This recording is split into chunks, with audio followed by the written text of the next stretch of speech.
Live from WTVO Rockford and your home team, Eyewitness News at 10 starts now. Beloit Police Department detectives are actively investigating this death as a homicide with evidence showing the individual was shot by gunfire. This marks the fourth homicide in the city of Beloit just this year. A 19-year-old is the latest victim. And the extra unemployment money handed out during the pandemic is nearly done. Why employment experts think the worker shortage could soon end. A new law will allow Illinois students to take 5 days off from school every year to focus on mental health. Learn how this can help benefit students, especially during the pandemic. Good evening, I'm Michelle Rave. Thanks for joining us. Alexis Carpello has tonight off. The Beloit Police Department is investigating yet another homicide this year. Rachel Perry tells us the 19-year-old was found between two houses this morning. At approximately 07:53 hours on September 5th, 2021, we were called to the 300 block of Portland Avenue in regards to a suspicious death. Once we started to investigate this matter, it was determined that this would be investigated as a homicide. The fourth homicide in 2021, says Beloit Police Chief Andre Sales. That's double the number reported in 2020. And it's very unfortunate that we have to stand up here for our fourth time and identify a person struck by gunfire and losing their lives. The police chief says evidence shows the 19-year-old was shot. Neighbors tell me his body was located here, but neither of the homeowners saw him. Chief Sales acknowledges the number of homicides, but says even one family losing a loved one is too many. Just because we're at 4, I don't think it's too many. I think 1 is too many. And it's unfortunate that we have people out here illegally owning guns or stealing guns from people, and they're using these guns to take a loved one from a family member. He says the police department is actively making changes to combat the increase in gun violence. This would not be tolerated, as I explained in several other investigations. And people here at the Beloit Police Department, our men and women, our detectives, and our police officers are out actively seeking justice for those harmed by gunfire in the city of Beloit. Reporting in Beloit for your home team, I'm Rachel Perry. The extra federal funding given to people on unemployment during the pandemic ends tomorrow. People who didn't have a job at the beginning of the pandemic or laid off during it have been given a boost in their checks. The Illinois Chamber of Commerce says business owners are holding out hope more people will apply to fill open positions when the benefits end. We believe that the fact that folks are getting pretty hefty checks impacts their ability to go ahead and get them back to work. I'm not going to say that we shouldn't have had those extra benefits for people. I do believe very strongly that it's had an impact on people's willingness to come back to work.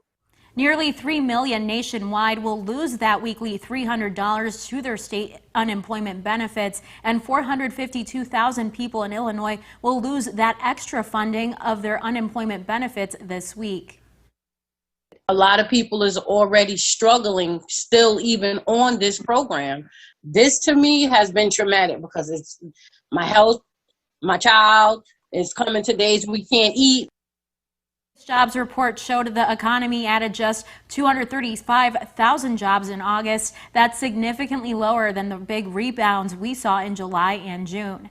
Many people say they hate watching prices at the pump climb. Some say they wait as long as they can before pulling in to fill up their car. Gas Buddy says gas prices in Illinois are up. They say Illinois ranks 13th in the country for most expensive gas prices, and folks at the pump are starting to feel that pain in their wallets. Most people I talk to, though, say that even though they hate it, they still have to get gas. For me, so regardless of how much it goes up, I'm going to have to keep paying. It'll just have to be less each time.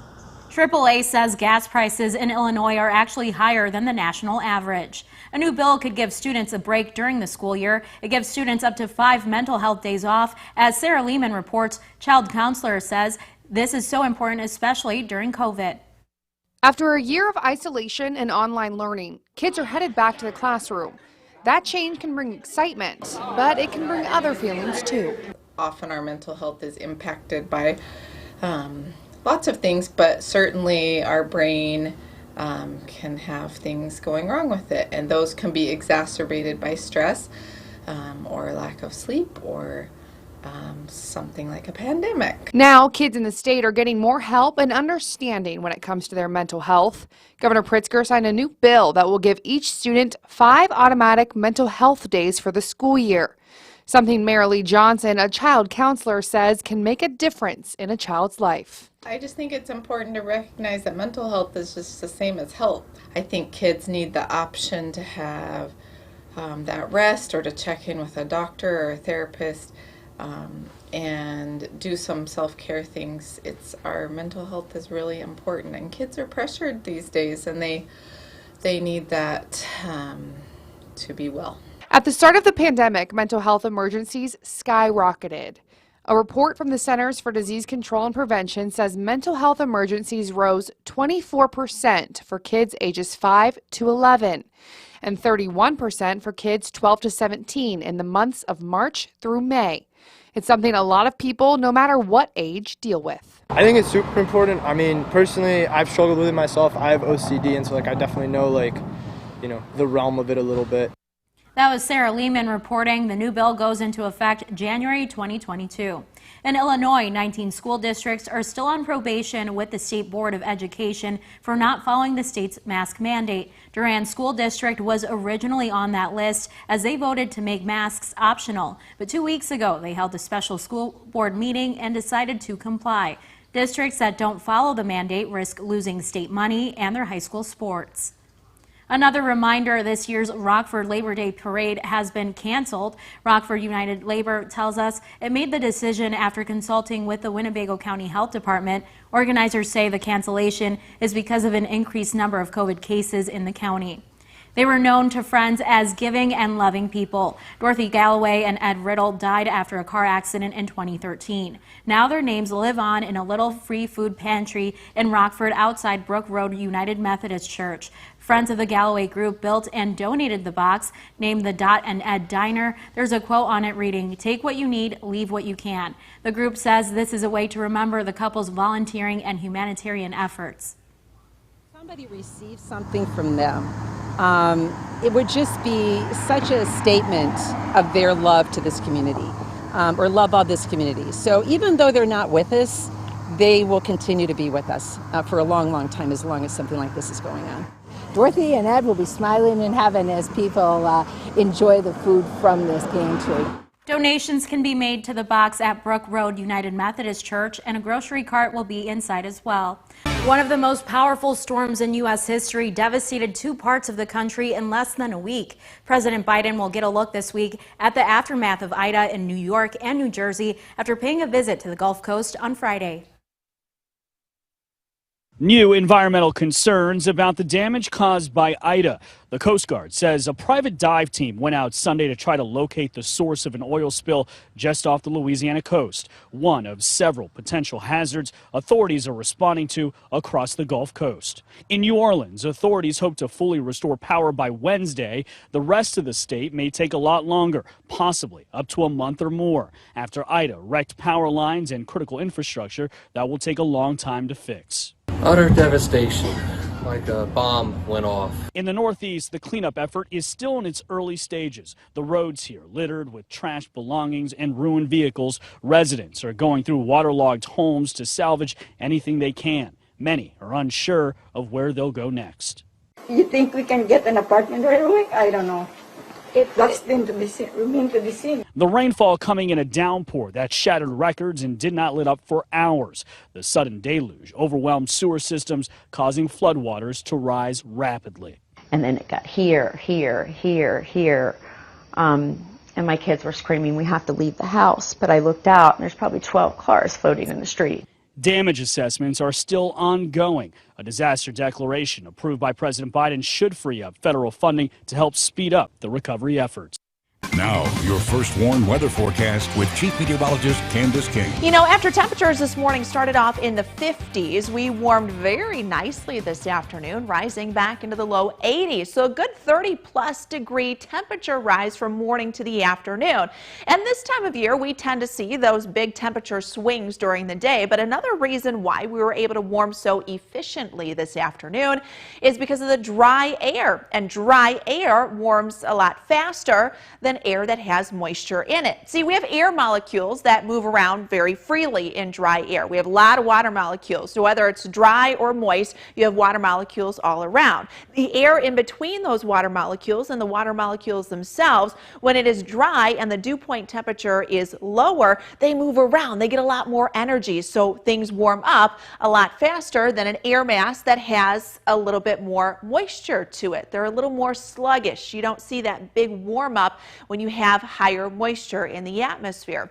Kind of think of it as how our air temperature warms a lot faster than a body of water, and how our high here on land usually occurs July and August, the hottest time out of the year, whereas maybe water temperatures are a little bit later in the season. It takes a little longer for that to actually warm. Tomorrow going to be more of the same. When our temperatures are in the 50s tonight, we're back into the 80s for tomorrow afternoon. Pretty dry tomorrow too. 68 in Freeport, 65 in Rockford. We're already down to 59 in Rochelle and 63 currently in Dixon. We've got a few more clouds out overhead. This is ahead of a cold front. Got a couple of showers, a few sprinkles there working towards Janesville, Delavan, Wisconsin. These are not really going to amount to much, and most of this kind of drifting off to the southeast. A lot of dry air in place. So anything that tries to materialize here across northern Illinois really going to have a hard time actually making it to the ground. So most likely just a little bit cloud cover. And if you see a shower or two, it's just going to be a sprinkle, if even that, for most of us here. We will clear things out again heading into the overnight and into tomorrow. So the start of our Labor Day, sun-filled. We get a few clouds that pop up once again for the afternoon. We are dry. Winds are going to pick up quite a bit though. Monday night into Tuesday. Gets a little windy and not quite as cool. Temperatures will stay in the lower 60s. There's a cold front that is quick to move in, most likely after midnight, but for a lot of us, this might come through fairly dry. Still hanging on to a shower, even a thunderstorm chance or two. That would be in the afternoon. Could see that materialize a little more to the east and southeast of us. So really our rain chances here over the next couple of days staying on the lower end. Tuesday right now looks to be the better day out of the next 7. Now you are going to notice just a little increase in that humidity for Tuesday afternoon. It's not going to feel overtly muggy, but just a little more humid than what we've been here these last couple of days. And the storm threat really kind of focused more to the northeast of us, better tied to where that surface low is, and the better forcing in the upper levels of the atmosphere. So out over Michigan and then closer towards Chicago. Like I said, thunderstorm or two possible, but the chance for that staying fairly low. 56 degrees, actually down to 55. I think that's where we'll head for the overnight behind that front. Temperatures tomorrow for our Labor Day starting off in the 50s. We will warm quickly heading towards the 80-degree mark once we hit the noon hour. Low 80s for tomorrow and then gradually dropping back. 83 our official high for tomorrow afternoon. We will see the numbers drop a little for Wednesday, Thursday after warming into the mid-80s on Tuesday. Back into the 50s for those overnight lows. Temperatures may go up a little bit, Michelle, as we head into next weekend. Now, the Napleton Sports Desk with David Greenberg. After a Week 1 dominant win over Nebraska, it looked like Brett Bielema had this team headed in the right direction. Then University of Texas San Antonio Roadrunners came to Memorial Stadium and ran all over the Illini on their way to a 37-30 win. You got to give credit to Illinois for fighting all the way till the very last second, but at the end of the day, they couldn't get the job done. A 2-0 start to the season would have been really nice for a first-year coach looking to turn around an underperforming program. I don't want to be in this position. You know, we don't ever want to discount anything. Obviously, UTSA is a very good football team, and credit them for winning. Just where we're at right now in this program, we weren't able to do the things we need to do to win. We're not going to stay here. We're going to move forward, and we unfortunately have to go through a few days like this to get there. Well, many of you just watched this one, and what a wild one it turned out to be. The Irish hang on for the win after Florida State mounted an 18-point second-half comeback. Just because football is upon us does not mean we should forget about our friends in Major League Baseball. Let's start with the Sox, who were playing the Kansas City Royals. In the first, one of the hottest hitters in baseball right now continued his run. Salvador Perez takes Dylan Cease deep for a 3-run opposite field bomb to right.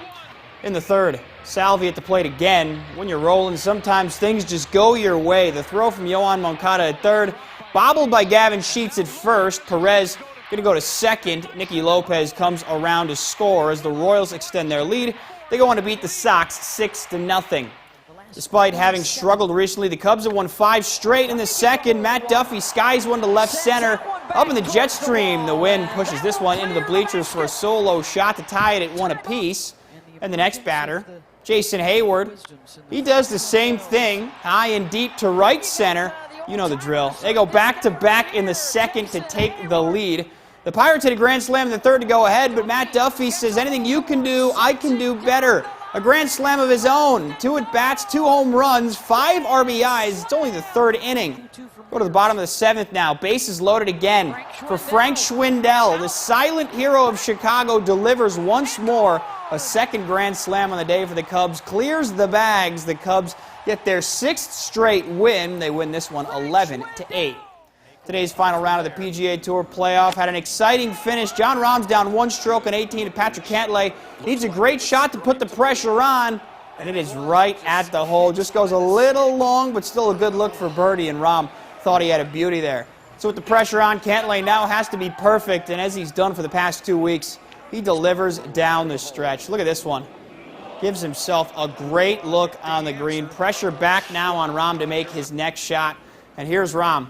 Needs this one to tie Cantlay at 20 under, and it just skates by to the left. Rahm can't believe it, but what a great effort by the Spaniard.